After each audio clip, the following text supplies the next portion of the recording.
अस्सलाम वालेकुम dear students, कैसे हैं आप सब। My name is Rayan Malik and I am here to teach you physics class 9th. In this lecture, we are going to solve multiple choice questions of chapter number 9. So let's start our lecture. Encircle the correct answer from the given choices. So you have 4 options of each MCQ and you have to choose the correct one. The first MCQ is, in solids, heat is transferred by. Options are A. Radiation, B. Conduction, C. Convection and D. Absorption. तो solids में heat transfer होती है due to conduction.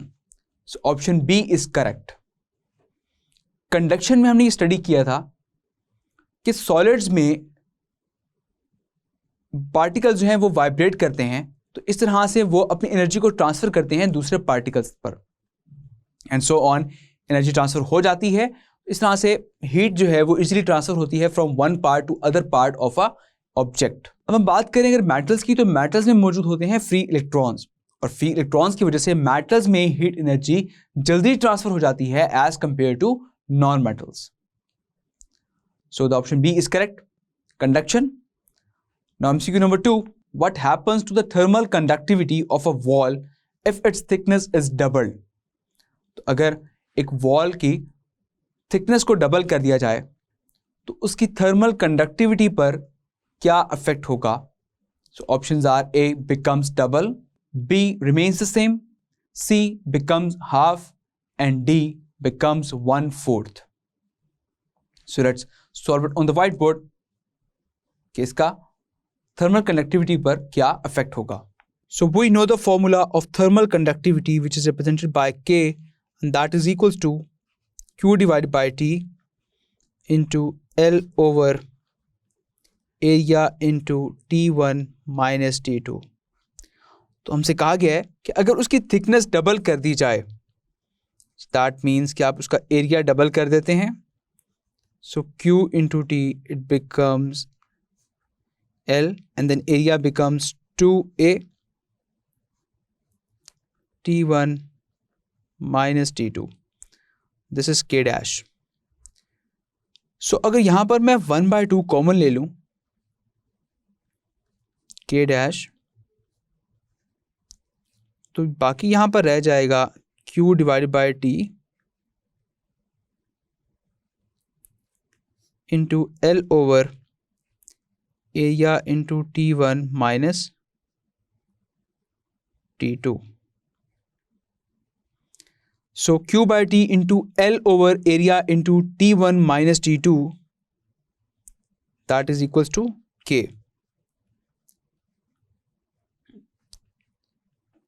तो इसकी जगह मैंने place कर दिया K.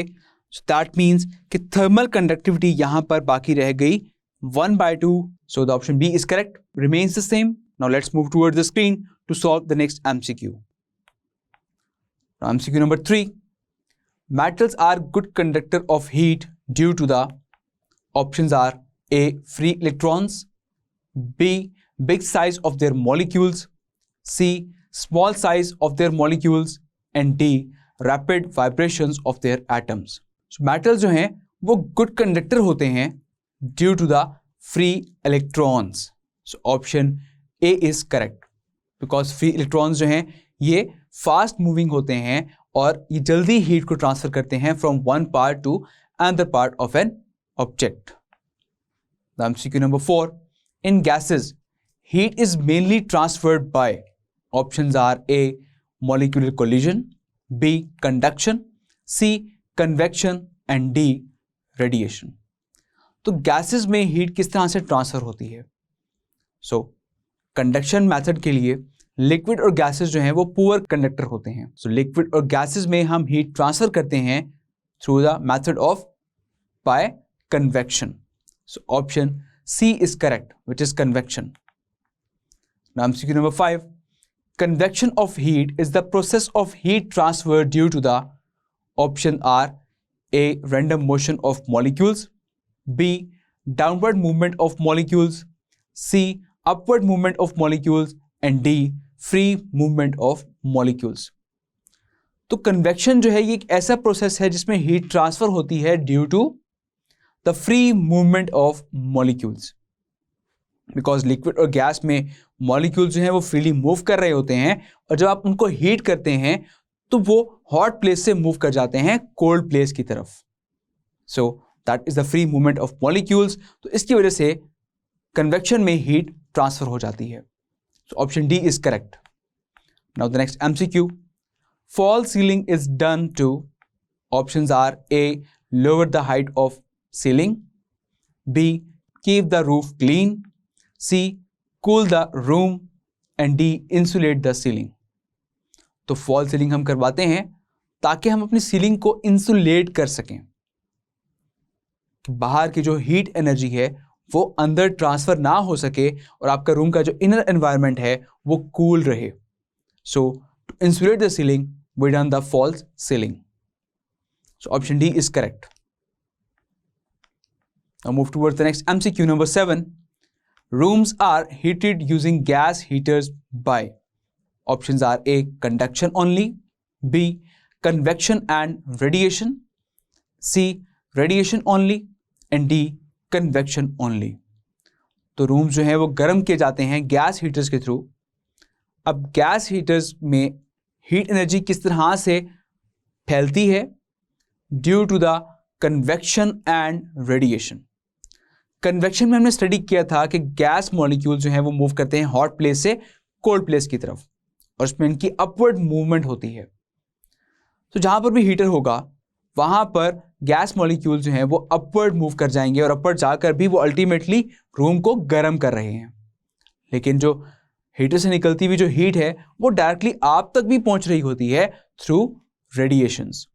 So that's why option B is correct, convection and radiation. Now the next MCQ.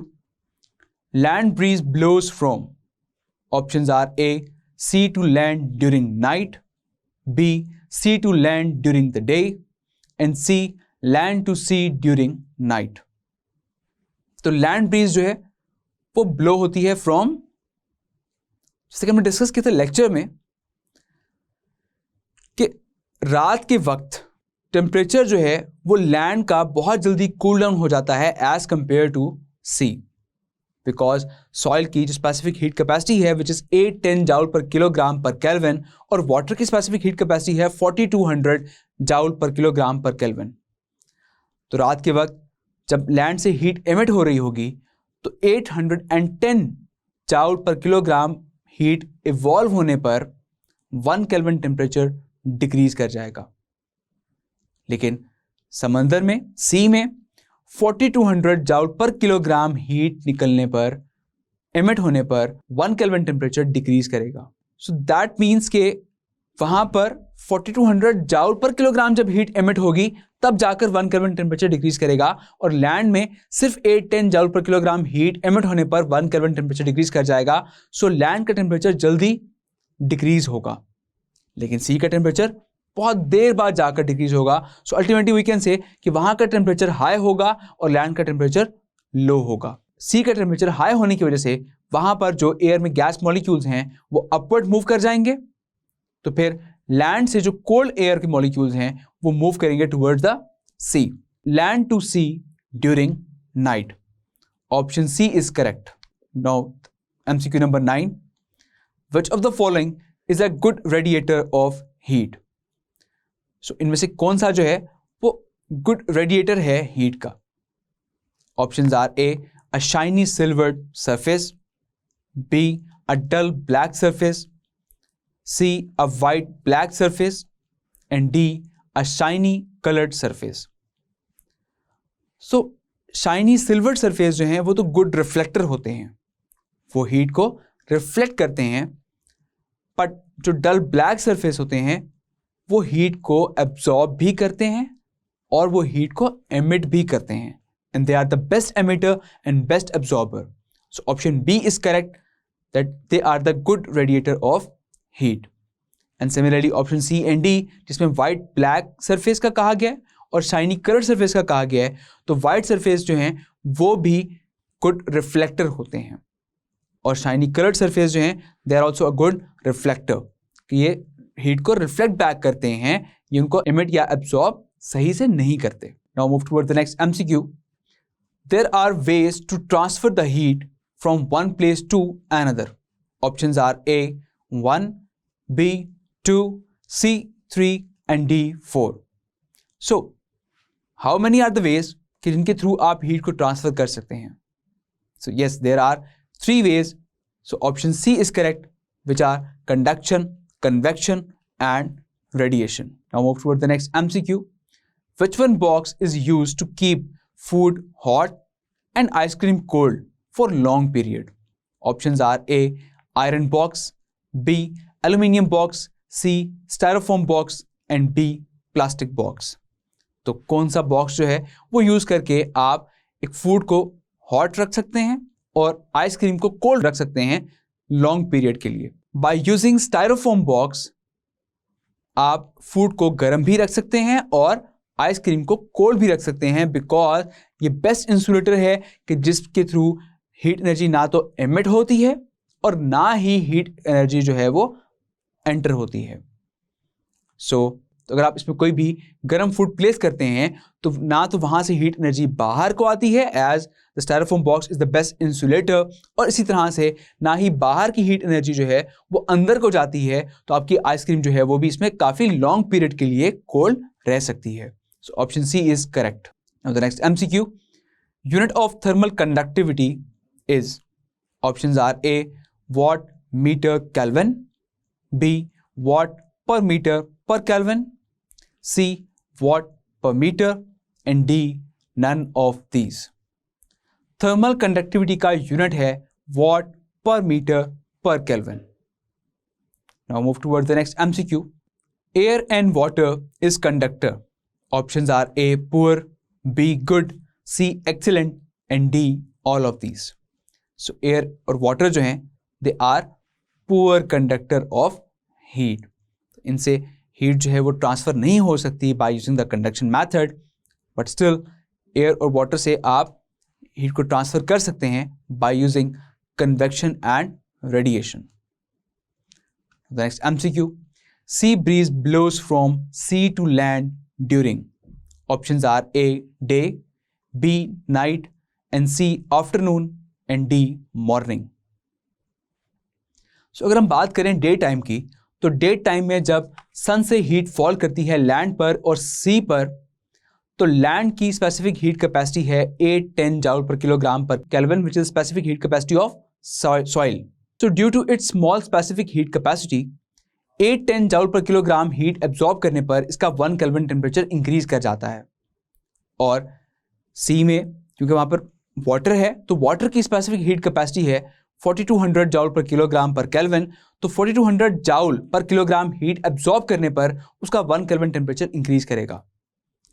So ultimately क्योंकि सॉइल की स्पेसिफिक हीट कैपेसिटी बहुत स्मॉल है, तो ये हीट एब्जॉर्ब करने पर इसका टेम्परेचर जल्दी इंक्रीज कर जाएगा एज कंपेयर टू सी. तो यहाँ का टेम्परेचर हाई होगा और सी का टेम्परेचर लो होगा. तो लैंड पर टेम्परेचर हाई होने की वजह से वहां पर जो एयर मॉलिक्यूल्स हैं, गैस मॉलिक्यूल्स हैं, वो अपवर्ड मूव कर जाएंगे और उनकी जगह लेंगे cold molecules which are coming from the sea. So that's why we can say that sea breeze blows from sea to land during day. Option A is correct. Next MCQ. The process in which heat is transferred due to actual movement of molecules is called. Options are A conduction, B radiation, C convection and D all of these. So वो process जिसमें heat transfer होती है due to the actual movement of molecules is called convection. Option C is correct. I hope ये multiple choice questions आपको बहुत अच्छे से समझ आ गए होंगे. तो अपना बहुत सारा ख्याल रखिएगा. See you in the next lecture. Till then take care. अल्लाह हाफिज.